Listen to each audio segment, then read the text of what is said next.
Yes, can you hear me? Yes, it's okay. Today, WHO is publishing updated guidance on the use of masks for control of COVID-19.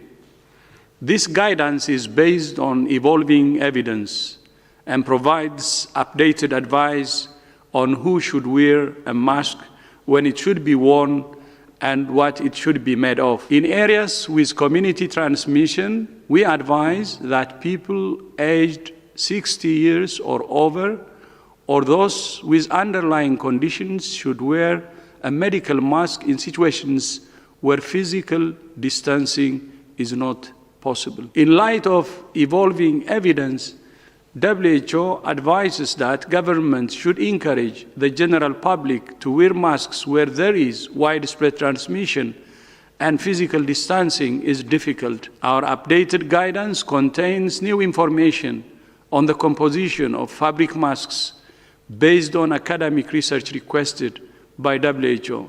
Thank you all for these answers. We will go now to New York Times. Masks are not a replacement for physical distancing, hand hygiene, and other public health measures.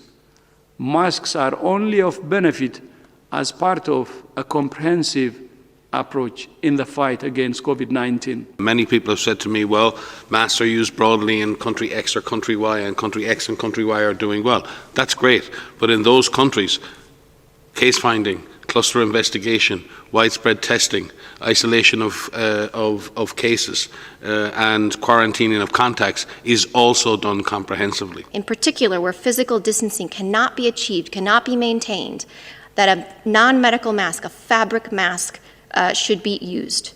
And what we have in the guidance is materials and how to actually compose that fabric mask.